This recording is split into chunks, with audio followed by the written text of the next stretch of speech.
Hello, everybody. Welcome to International Podcast Day 2020. I am Dave Lee, co-founder of International Podcast Day. I want to thank everybody for tuning in and celebrating podcast in the podcasting industry. We're all very excited for this day to come. So, on this broadcast hour, we have a very special guest, Mark Asquith. He is founder of Rebel Base Media. In fact, Mark launched his first adventure into podcasting back in 2014, actually on International Podcast Day. So this day has a very special meaning in his life.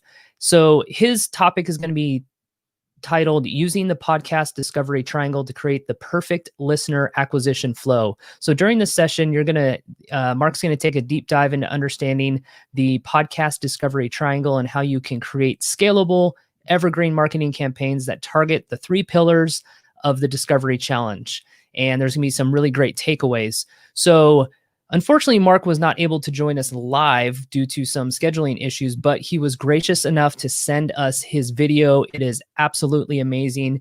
It will capture the entire hour. And so Mark did want me to let everybody know that if you have any questions, since he won't be available in the chat room, please reach out to Mark. His email address is mark@rebelbasemedia.io. He's an incredible voice, an incredible knowledge base within the podcast community. So we definitely encourage you to do that. Before I click play on Mark's video, I did want to thank our sponsors for the event. You can find them over at internationalpodcastday.com/sponsors. Our platinum sponsor is Blueberry. Our gold sponsors are Focusrite and Podient. Make sure you head over to that website.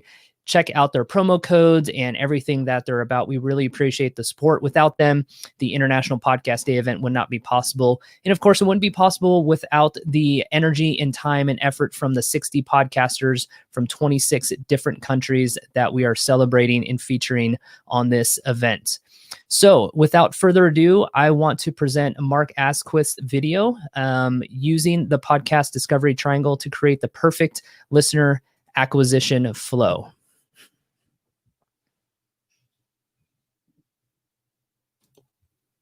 Hey there, my name is Mark Asquith. I'm CEO of Rebel Base Media, where we make the podcast hosting, analytics, and marketing platform Captivate.fm, as well as the world's only managed WordPress platform for podcasters, podcast websites, and Podcast Success Academy, teaching you the marketing skills to grow your podcast. And 6 years ago, in 2014, on International Podcast Day, I was welcomed into the podcasting community with open arms by Dave and Steve. And I actually launched my very first solo endeavor, my very first solo project on International Podcast Day back in 2014. And since then, Dave and Steve have been fantastic supporters of everything that we've done here at Rebel Base Media. And I just want to say, first of all, a huge thank you to the guys from International Podcast Day, Dave, Steve, and the team that has grown since then for everything that they do for the podcasting world overall. And a huge congratulations again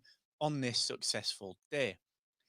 Now, when you start a podcast, no one tells you that it becomes quite complex quite quickly. And of course, platforms like Captivate exist to make the hosting and the distribution, the analytics, the marketing part of it a little easier. But ultimately, when you become a podcaster, you become so much more. And it's very soon after you become a podcaster and you start releasing content that you realize that, you know what, I'm a business person, because as soon as I transact with a sponsor, I have to consider business things. And then I have to become a negotiator, and then I have to become a marketer, because you see, we all want to grow our podcast and we all want to move things up, whether it's our sponsorships, whether it's our download numbers, our subscribers, our listeners. And we essentially reach a plateau very, very frequently and very, very often, and actually very, very early in our podcasting journey. And what we tend to do as podcasters is we decide, well, look, am I a hobbyist podcaster that's willing to hit that plateau and leave it at that plateau stage? Or do I want to do more? And very often, more often than not, the answer is the latter. We want to do more. But of course, that requires us learning marketing. So I'm going to talk to you today about a number of concepts that will help you with your marketing. Now, the thing that I want to talk to you about before I do any of that, though, is that marketing is not easy. Marketing is not a once and done thing. There is no silver bullet to podcast marketing, nor is there any way to cheat or hack your way to the top of the charts. Now, I'm on LinkedIn. I'm on Instagram. I get so many messages from iTunes podcast promoters promising me the world. They'll get me into the iTunes charts. They'll get me to the top of the charts. They'll get me listeners and subscribers. And I urge you right now, don't fall for it. Of course, that isn't the case. I mean, this is completely comparable to Instagram followers. How many people, entrepreneurs online, do you see that have blatantly bought Instagram followers or Twitter followers? And there's a huge telltale. They do this all of the time. Very prominent people in the entrepreneurial space, for example, will buy Instagram followers so that they end up with a book publishing deal because they look at the number of followers. But look at the engagement that those people get on Instagram. They may have 100,000 followers, but they get tiny bits. I'm talking 3-figure levels of engagement. Okay. There's something wrong with that, and you wouldn't want that to happen for your podcast. Now, let me explain. If you were to build a false audience, if you were to build an audience of disingenuous listeners, what would happen is that those listeners actually wouldn't be listeners. They maybe would subscribe. They might rate your podcast because someone's paid them to do it, but they're not listening. So let's just play that out. Let's move that further down the line. You then get a sponsor based on 100,000 listeners per month, all right? Or 10,000 listeners per month, or 1,000 listeners, whatever your golden number is. And they buy into that. They buy into that rate of listenership. However, guess what? When you ask people to do the thing that your sponsor wants them to do, whether that's to go to a link, whether that's to go and take some action somewhere else, or whether that's to, follow them on Twitter or give them a like on Facebook, whatever that is, whatever the action, the call to action is that your sponsor wants and expects from the people listening to your show, because your listeners are disingenuous, they're not the right types of listener, nothing happens. So your sponsor relationship is very, very short-lived. It gets cancelled, and you find yourself on a bit of a warpath, a bit of a hamster wheel when it comes to having to negotiate and find new sponsors. And that is not sustainable. That's when you become the perpetual negotiator. That's when you become the perpetual chaser of money. Now, I posit that what you actually want is genuine listeners. You want honest to goodness listeners that will engage with you. And I would argue, let's bring back the old Kevin Kelly 1,000 true fans. I believe that it's better to have 100 unique listeners, people that really care for your show and advocate for your show, versus people that just press the subscribe button and never tune in. Because our goal is to build advocacy. It's to build fans. It's to build people who get to know us. And when we're at conferences and when we're at meetups, they want to engage with us. When we put merchandise out, they want to buy it. When we do something that is new, they're the first to support it and advocate for it and tell people about it. That's the kind of relationship that we want with our listeners. But the problem is, very often we don't know how to get that, because right back to the beginning, what did I say right at the start of this?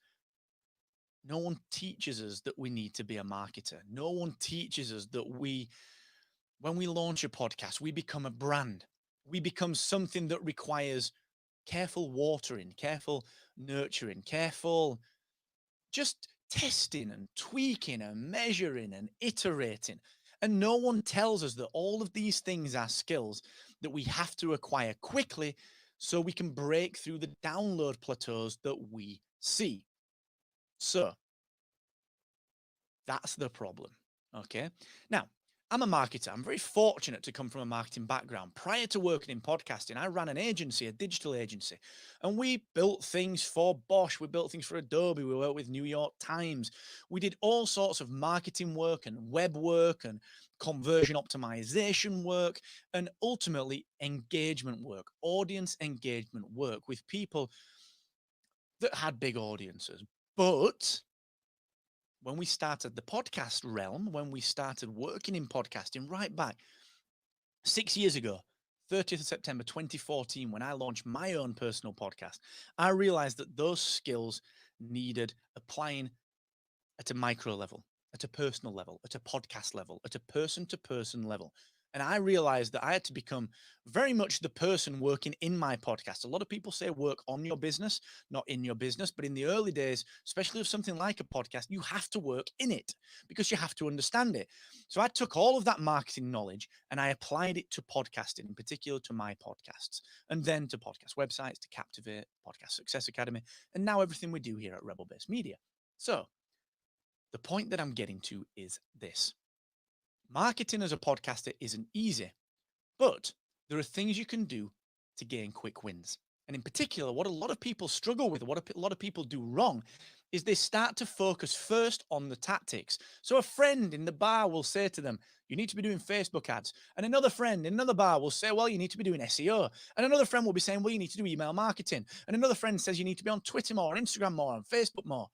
And it gets too much. So we as podcasters tend to find the next silver bullet and we buy the next $97 course from the fancy person online that's promising it via an Instagram ad. Largely, it's rubbish. And the reason it's rubbish is because they're teaching tactics, and tactics are transient, okay? Tactics are transient. Social media will work to a point. Email marketing to a point. SEO to a point. The thing that no one tells you is that in order to be successful as a podcast marketer and to grow your audience and your downloads, is that you, first of all, need to understand strategy. You need to understand why you're doing it and the bigger picture. What are we actually trying to achieve? And what the problems are inherent to that achievement. What are we already doing wrong? So I've put together some concepts. I've been working on these for a while. These are things that have been percolating for a long time in my head. And these concepts are that we're on a content hamster wheel and we're usually asking for the wrong thing at the wrong time from potential listeners. And we're asking too much. We are not giving people the right calls to action. We're not making it easy for people to subscribe or to listen or to become a fan. And in fact, we're assuming too much of people. We're assuming they want to be listeners. We're assuming they want to subscribe and they want to be fans because it's easier and quicker for us to do that. And we're bundling all of our prospects, all of our potential listeners together into one cohort of potential people. And that is wrong because not every potential podcast listener is the same type. Okay. So I've created some concepts, the content hamster wheel, the listener acquisition flow, and the podcast discoverability triangle. The content hamster wheel is a problem that I want you to just recognize. The listener acquisition flow is a concept that I want you to understand that will help you to understand how to funnel people into becoming a listener and a fan. And last but not least, the podcast discoverability triangle is a three-pronged strategic approach to marketing your podcast for the long term. And if you understand these three concepts, you can then start to implement your tactics, your SEO, your email marketing, your social marketing, your Facebook marketing. You can then start to implement those in a much more strategic and powerful and measurable way. So I'm going to dig into these three concepts. I'm going to talk to you about why our marketing is broken, and I'm going to give you some slides right now that you can screenshot. Plus, at the end, I'm going to give you a trailer format that you can copy that will make it easy for you to attract new listeners and nurture them through to being fans. Plus, I'm going to give you a nice bit of a giveaway that you can use, the 9 unconventional ways to grow your podcast. So let's dig in. Let's get excited about our podcast marketing. Let's get strategic. The two concepts that I mentioned, the podcast discoverability triangle and the listener acquisition flow, are all designed really to help you to understand how you can get more genuine listeners. That's the aim of the game here.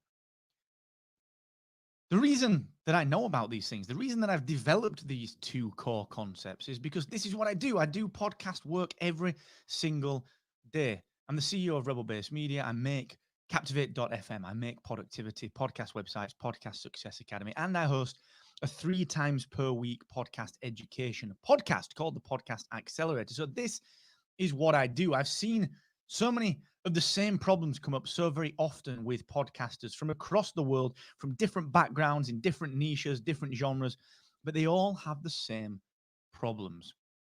So in this session, we're going to discuss the content hamster wheel. We're going to discuss the podcast discoverability triangle. And we're going to talk about designing your listener acquisition flow.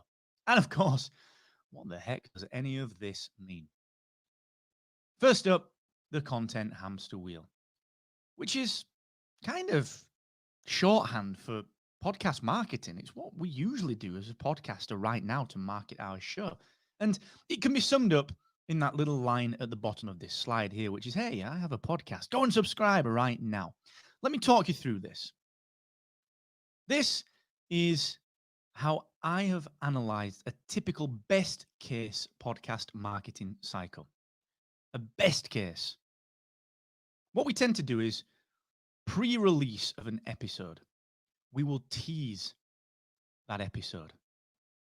And we'll maybe give people an idea what's coming up, why they should listen, maybe put some pull quotes on there, or maybe a little audiogram on Instagram or Twitter. And then when we release the episode, what we do is we do a heck of a lot of heavy promotion. That's to say that when we release the episode, we really, really go out of our way to promote it on all of our social media channels. We pop it on our stories, we email our lists about it, and we do that really just that week of the episode. And then what we do is, if you look at the bottom of this slide, we repeat that per episode. It's a cycle. We pat ourselves on the back and we say, this is great. We've marketed that episode. Now we're going to go and tease the next one. And then when that next one comes out, we go ahead and we heavily promote that one. And then we pat ourselves on the back again. We go and repeat it. We tease the next episode. And then what we tend to do is, over on the right-hand side, we maybe recycle our episode marketing by maybe adding things like repeatable tweets or repeatable Instagram posts or repeatable Facebook posts that maybe go out periodically every now and again, just to remind people that this episode that we've released exists. So this is essentially the podcast marketing that I see every single podcaster doing, and this is all that they do. Now, interestingly, if you look at the bottom right here under the word future, we've got that tagline, haven't we? We've got that kind of call to action, which is, hey, I have a podcast, go and subscribe right now. Because what we tend to tell people to do is we only ask for one of two things when we are promoting our episodes. We ask them to go and listen to the episode. So throughout this cycle of marketing here, we ask people to go and listen to our episode. Or ordinarily, what so many podcasters do is they will actually go ahead and say, go and subscribe in your podcast app of choice.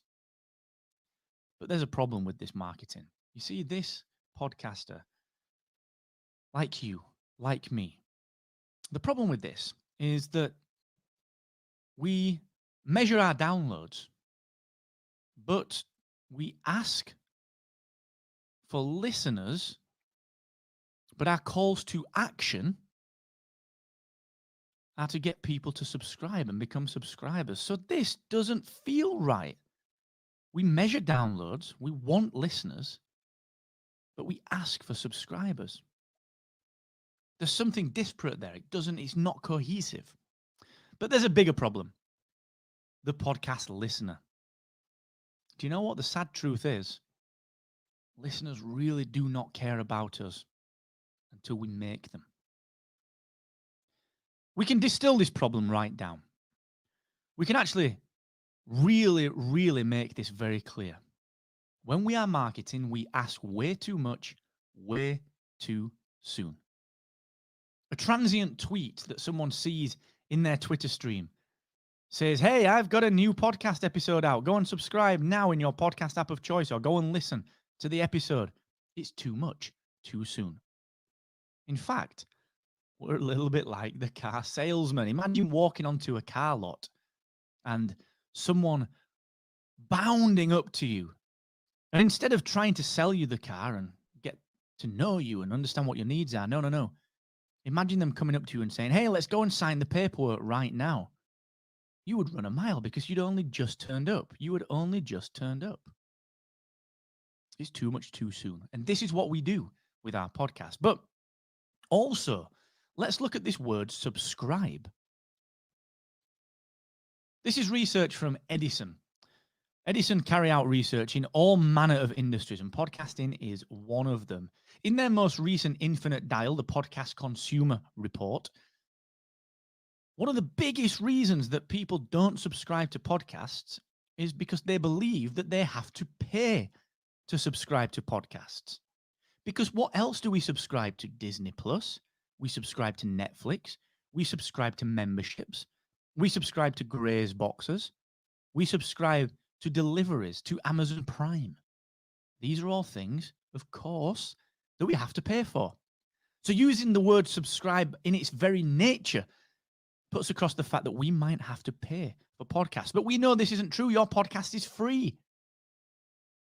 So when we put all of this together, when we put everything that we've discussed right here together to define that problem, it becomes clear that amongst the almost 1 million podcasts in the world, this is going up at a rate of around 30 to 40,000 per month.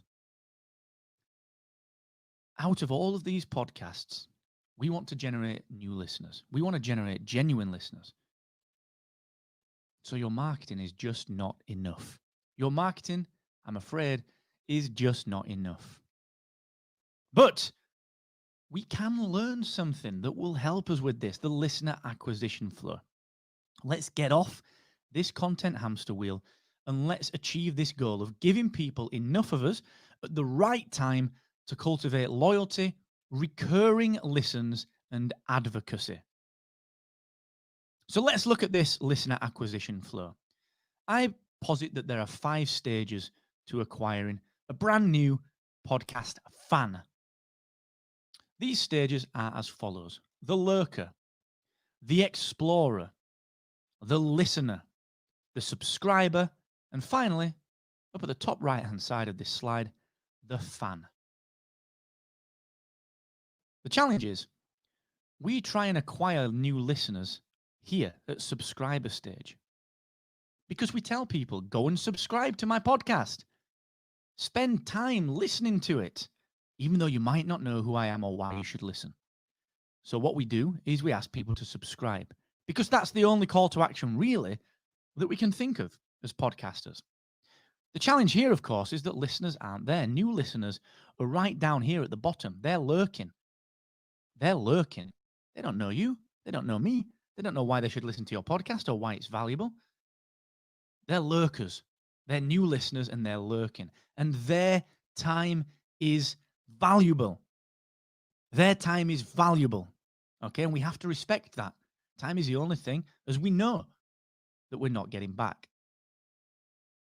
So let's define each one of these types of prospect, each type of listening prospect a little further. Starting at the bottom left-hand side, the lurker is someone that has kind of heard of you, someone that maybe knows you through proxy. So maybe it's someone that knows an entrepreneur that you follow. Maybe it's someone that knows someone whose podcast you've been on, or whose webinar you've been on, or whose YouTube channel you guested on, or someone who you did a guest blog post for, or just someone that they see on Twitter or Instagram interacting with you every now and again. They are lurkers. They kind of know of you, but they aren't really interested yet in what you have to offer. The explorer is someone that has seen enough of you that they are ready to sample your show. They are willing to give a little bit of their time to see whether what you have on your podcast is up their street. Is it for them? And these are the people that we normally alienate because they're ready to sample our show. But what do? We say, go and listen to this huge 45-minute episode, or go and subscribe and listen to every episode forever.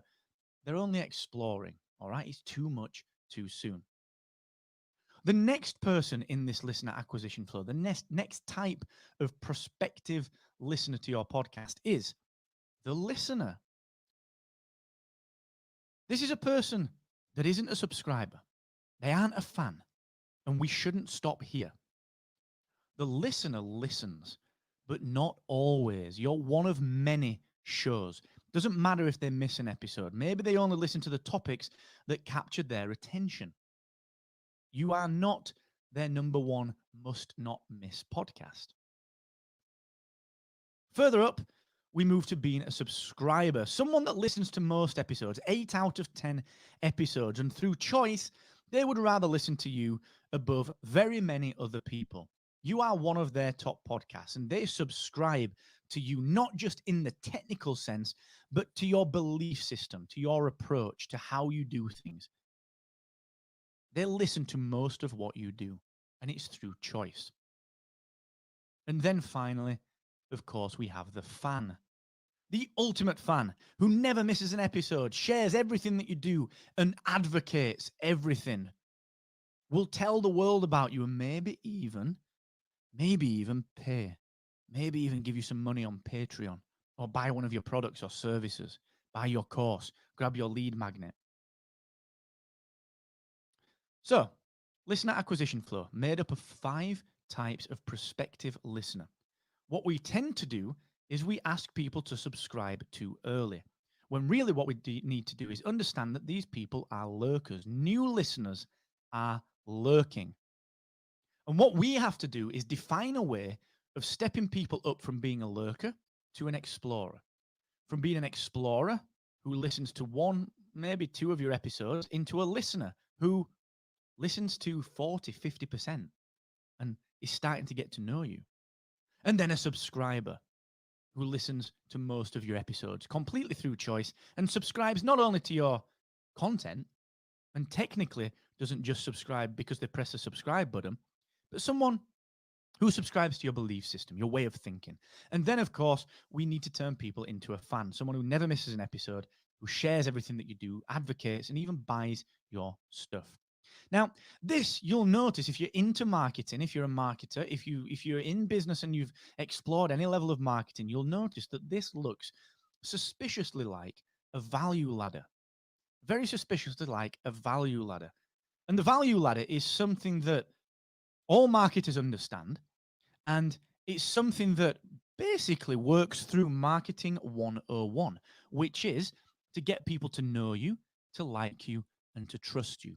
So our goal is to have something just at the cusp of the very next level, just something between lurker and explorer, between explorer and listener, between listener and subscriber, and between subscriber and fan, to entice that person to take the next step. And you know what? This is something that's actually really easy to design for you as a podcaster. Here's how we do it.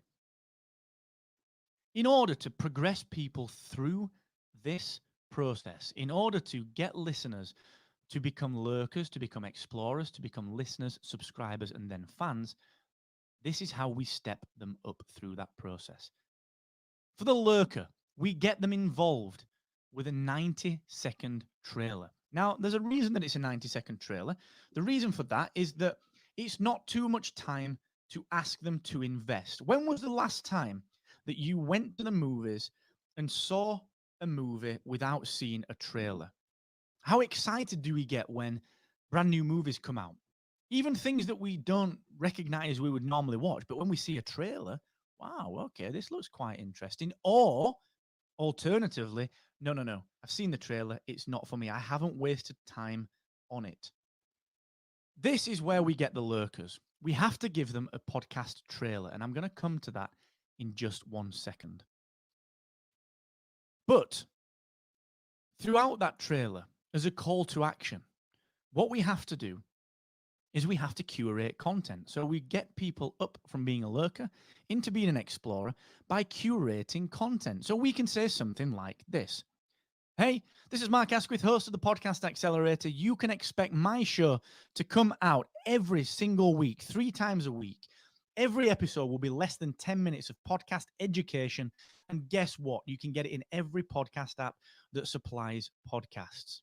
And if you're new to the show, I recommend that you go and listen to episode 27, which we cover how to build your own podcast trailer. Now, the reason that we do that little last bit there that I mentioned, that little curation of the content, go and listen to episode 27. The way that we do this is that we look at our download analytics. So you log into your hosting platform like Captivate.fm, log into your podcast host, go to the Captivate.fm or your podcast hosting analytics section. You look at what the most downloaded episode is. And then you continue to re-record your 90-second trailer every quarter to redo this curation. Because if episode 50 is the thing that your listeners, your audience really respond to, you can say in your brand new trailer, hey, if you're new to the show, go and listen to episode 50 because it's the one that people get the most value from right now. So when people are exploring, we have to tell them where to explore. We have to give them a map. And we give them the map by curating the content. So rather than saying, here is my trailer, here's everything you can expect, and essentially saying to them, off you go and find an episode. No, what we do is we say to them, to become an explorer, go and listen to this one episode. Go and listen to this one episode, which I know you will like. Next, when they've listened to that one episode, so they're at the explorer stage right now, we step them up with relatable segments, involvement, and behind the scenes access. So what we do here is we push them through to our Instagram and say, hey, if you want insight or early access to behind the scenes of how I record the Podcast Accelerator, I very often post snippets of that on my Instagram story. Go and check it out at Mr. Asquith. Go and join me over there and we can converse. We can talk about that over there. Or the relatable segments. Think about a talk show or a radio show, any kind of old school game show. They've all got segments to them because everyone has a favorite type of content. I run a Star Wars show. It's called Spark of Rebellion. I love Star Wars. In case you didn't realize that my company was called Rebel Base Media, I didn't love Star Wars. So in my Star Wars show, we have some segments. We have the news. We've got the review and discussion. And we've got the random spotlight. So many people only tune in for one of those segments. So rather than making an explorer choose whether or not to listen to the next 45-minute episode, what we can do is if we design our podcast to have segments, they can then relate to the fact that, wow, okay, when I listened to this first episode that Mark recommended, I really enjoyed the random spotlight. So I'm just going to check a few more episodes out and see what the random spotlights are on those episodes. I might not listen to the full episode, but I'm going to try more than one episode. And then we involve them. Okay, so we make them listeners by involving them. Hey, welcome to episode 27. If you're brand new to the show, let me know what you think. Do you have any questions on this episode? Hit me up on Twitter at Mr. Asquith. And then when they send you their questions, which believe me, they will do if you ask them to, give them a clear place to do that, and they will ask you questions. In order to make them a listener and then a subscriber, what do? We just involve them. So someone's listening to a few different episodes and they finally take the plunge. They tweet me with a question. They tweet you with a question. What do? You tweet them back and you say, hey, on episode 40, I actually answer this question just for you and I give you a shout out. And this is how we give people access and move them from being a listener to a subscriber. We give them the involvement so that you can say back to them on Twitter, back to them on Instagram, back to them via email. Hey, I covered this for you. I did it on episode 40. Here's the link. Go and listen to it. And then they become more subscription oriented because you've brought them in. You've become friends with them. You've built a relationship with them. And what you do is you continue to do that. Hey, look, if you need any more on this question, again, all you need to do is reply to this email, or all you need to do is tweet me again and I'll cover it again on episode 42. I'm very happy to do that. But here is the kicker. When people start to listen to more and more episodes, what we have to do to make them into a subscriber is we have to give them personal communications. We have to give them extra access. We have to bring them together in a meetup space, okay? And what that means is this. I've devised something that I call a presence promise. A presence promise. A promise to be present somewhere at a specific time, okay? So on every one of the podcast episodes, what I will do is I will say, come along if you have any questions. Let's get some FaceTime on my free coaching every Friday. And without fail, it is every Friday for 30 minutes at 11 a.m. Eastern, 4 p.m. UK, and 8 a.m. Pacific. I turn up and do my coaching. This is a presence promise that when people listen to my episodes, they hear about and they inevitably turn up at some point. I've been doing this now for years. I've done it for about 4 years. Every Friday, 30 minutes, free podcast coaching. That's my presence promise. So when someone's listening, I turn them into a subscriber by saying, if you've got any questions that you want answering live, we can have some FaceTime on this. Let's do it. It's free.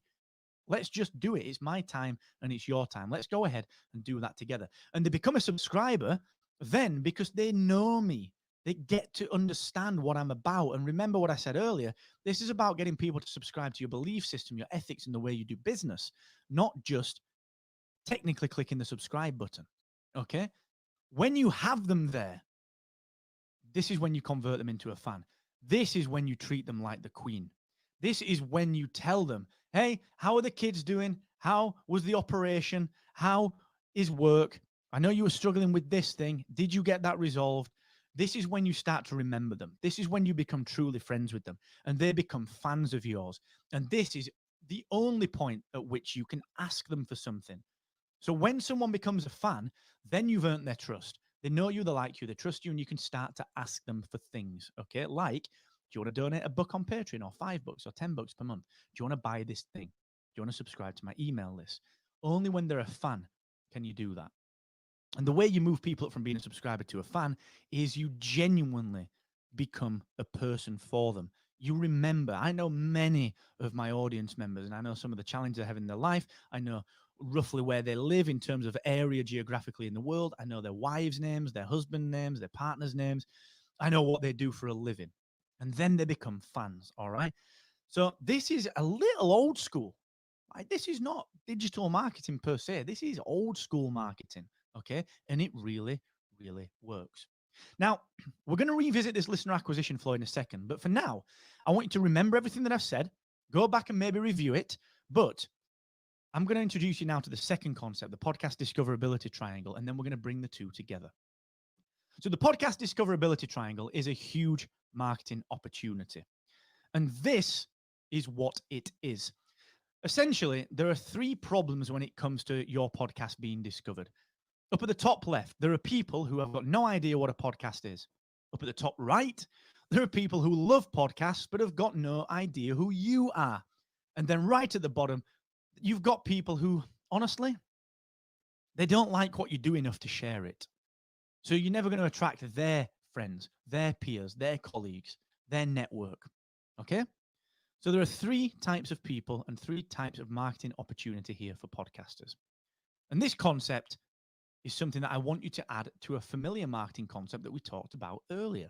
It's that cycle, that cyclical marketing process that we go through every single week or every single episode release, where we tease the release for a little while, we'll do some heavy promotion on the release day or the release week, and then we'll recycle those tweets, those Facebook posts, and those Instagram posts. But I posit that actually we should be creating 4 tiers of podcast marketing. The multi-tiered podcast marketing stack. Tier number 1, right at the top, is segments, marketable segments. Imagine for my podcast, Spark of Rebellion, the Star Wars show, I can very easily say, I'm going to run a marketing campaign based solely on segment number 3 of my show, which is the random spotlight. And I can run a year-long marketing campaign about why R2-D2 is better than BB-8 or why Dio is not as good as C-3PO. And these are random spotlights, so I can theme them out, or the review and discussion. If people want to know more about the books that we've reviewed, I can create a marketing campaign based just on those review segments. So what we do is we target people based on their likes and dislikes. And sure, we can get more advanced with this with Facebook marketing, creating lookalike audiences, digging more into retargeting, like the tactics are very deep. We could get deep into that. But for now, I want you to consider, could you create a marketing campaign based on different segments to your show that runs consistently? And that you tell people about all of the time. Hey, did you know that I've got a segment that is, how to do X every week, a tip of the week, an actionable takeaway of the week, a recipe of the week. And it's only 5 minutes out of a 45-minute show. So go and listen to that bit. Because once you've got them listening, they're going to listen to a little more. Next, tier number 2 is the episode level stuff. It's this stuff that we talked about before. Okay, that still has to exist, but it's now tier 2. We do that every single week anyway. But then tier 3, we need to run marketing campaigns consistently to people that already listen to podcasts. So again, Facebook is a great way to do this. Create some lookalike audiences for people that listen to podcasts in your niche and target them with, hey, did you know this podcast exists? And here's where you go to listen. And then tier number 4, what is a podcast? There are so many people that love your subject matter, but that don't know about podcasts. So let's use the Star Wars example again. I know so many people love Star Wars, but have got no idea about a podcast. They don't know how to listen to it. So what do? I create a marketing campaign, that tier 4, what is a podcast education marketing campaign that targets people. And again, let's use Facebook as the example. Targets people that love Star Wars, that follow Anthony Daniels, that love Mark Hamill and Carrie Fisher and Harrison Ford and George Lucas, that registering their likes that they like the Clone Wars and they like A New Hope and Empire and The Force Awakens and Phantom Menace. And what I do is I target those guys with, hey, do you want to come and join the discussion about why Jar Jar Binks is the most underused Star Wars character? And they think, well, wait a second. This is content that I like, but what's this podcast thing? And all I do is I say to them, all you need to know is that we talk about this content here, and by clicking this button, on-demand audio, which is kind of like Netflix, will appear on your phone in 2 clicks. We don't even need to tell them what a podcast is. We just need to say, look, you love Star Wars. You probably want to get involved in this. Click these 2 links and you will hear the audio. They don't care what a podcast is. They just want that on-demand audio whenever they want it, okay? So the multi-tiered podcast marketing stack is something that we could spend an hour or 2 on just of its own volition, but I want you to consider now, how can you implement this 4-tiered marketing approach for your podcast? How can you market segments of your show on a consistent basis? How can you implement that weekly podcast marketing process that we talked about earlier? How can you implement tier 3, brand level? Who am I? You already listen to podcasts, but do you know about my podcast marketing? And then tier number 4, you like what I do in terms of content and topic, but you don't know about podcasts. How can you implement those marketing tactics and those strategies in particular? But what about calls to action? All of the marketing that we've talked about here leads us to this.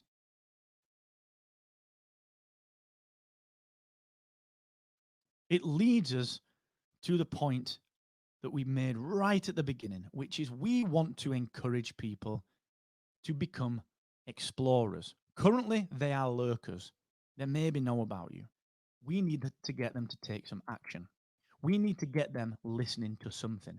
But we can't ask them to listen to a 45-minute episode or a 2-hour episode or to subscribe to everything that we do because they don't know us well enough yet. So what we do is every call to action throughout all of this marketing points to the trailer. Go and listen to the 90-second trailer. Hey, today I've got this guest on my show. If you like what this guest does, go and listen to the episode trailer and then pick up episode 42. Why do people listen to trailers? Because they want to know what's going on. Now, I would posit that you only actually need one trailer, a show-level trailer, 90 seconds long, that will tell you exactly what to expect from the podcast. And every call to action that we make, whether I'm guesting on podcasts, whether I'm doing webinars, whether I'm on Twitter, whether I'm promoting episodes, or whether I'm in person giving business cards out, I should always be telling people to go and listen to my podcast trailer, okay? Because then we can design the trailer and the episodes to move people from being a lurker to an explorer, to a listener, to a subscriber, to a fan. But if we try and inject people too far up this process, we run a big risk of alienating them because we're asking too much too soon. Where do we use this trailer? The short answer is everywhere. So I use this on my Twitter. It is pinned to my Twitter. Okay, that's a Captivate player. It's embedded directly into the top of Twitter. It works. You can listen to that directly in Twitter. And people listen to that. The trailer is actually almost 3 times, listened to almost 3 times more than any other episode that I have. Okay, so please use this everywhere. I even have it on the top of my website. The only thing, sure, I've got all the latest episodes, but the first thing people see is the trailer. Okay, the first thing people see is the trailer. 1 minute, 17 seconds long. Because here's the deal. People are people. They are not just downloads, okay? And our goal is to get more genuine listeners. Our goal is to get more genuine listeners. So consider what you can do to design your own marketing around these core concepts. If you need a hand, you can get in touch with me right here around this video. You can get in touch with me right here in the community. Do let me know.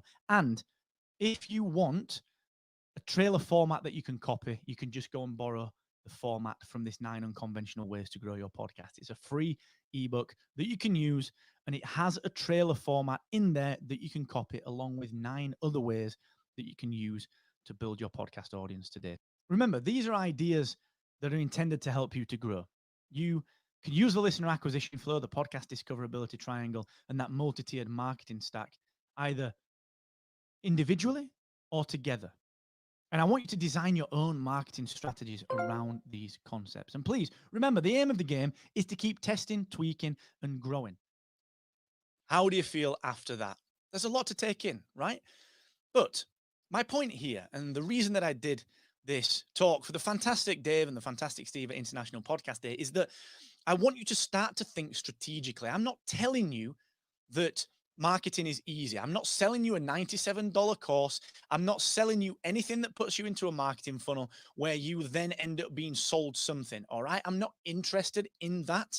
My goal with this is for you to understand strategically that marketing is difficult. However, if you look back at what we've just gone through, the core concepts that I teach within that will help you to understand how you can become a better marketer. Now, I'm not promising that marketing is easy. I'm not promising that you'll become the world's best SEO expert, or that your downloads will triple, or that you'll learn social media and marketing funnels and all that good stuff overnight. I'm not promising any of that. But what I am promising is that if you start to listen to those concepts, if you start to think about those concepts every time you make a decision for your podcast, every time you decide to spend some money to invest that revenue into marketing, every time you make that decision, you will be better equipped to provide something that works for your show. And even if it doesn't work, you'll be better equipped to understand why it doesn't work. Maybe you've pitched it wrong in the listener acquisition flow.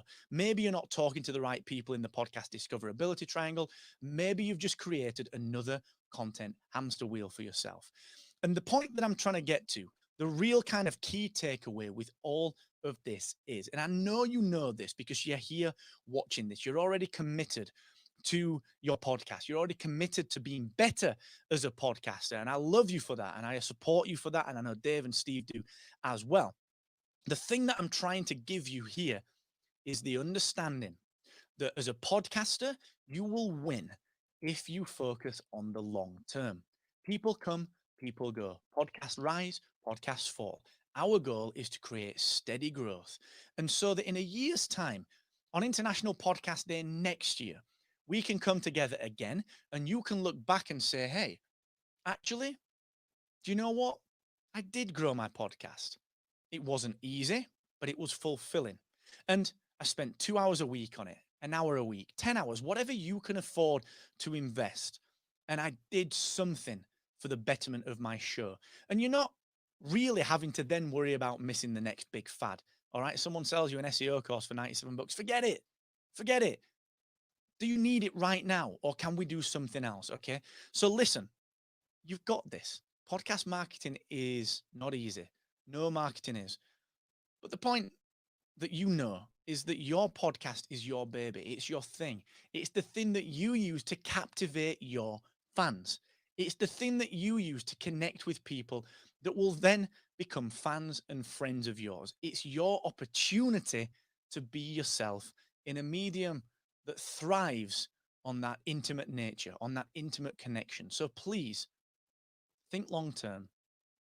Think about how you can help your audience. And remember the content hamster wheel. You don't have to be on it. The listener acquisition flow. Understand it, tweak it, implement it for your show, and it will be your friend. And the podcast discoverability triangle is the overarching strategic viewpoint that you need to have when making marketing decisions for your show. And I truly believe that you can affect change. Now, if you need me, if you want me, my email address, Dave and Steve, please feel free to give this out. My email address is mark MARK at rebelbasemedia.io. Mark at rebelbasemedia.io. If you want to get in touch and you don't have a pen or you don't know the email address, just Google Rebel Base Media. There's a contact form there. It will come directly to me. All right. Good luck. You've got this. Happy International Podcast Day. Thank you and congratulations to Dave and Steve. And please keep on captivating.